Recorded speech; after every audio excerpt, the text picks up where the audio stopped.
यही हमारा ग्वालपोर का भविष्य है। देखो पानी में मिला के बच्चे को भी खड्डी चलवा रहा है।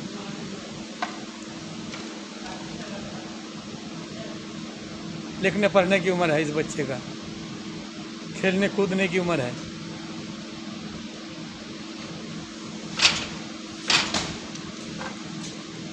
मास्टर जी कब से बच्चे खड्डी चला रहा है?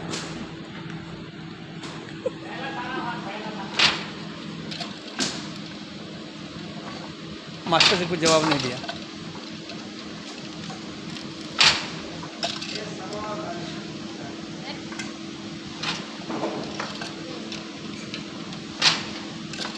छोटू, छोटू क्या नाम है तुम्हारा? सिमोल। घर कहाँ है? सोनापुर।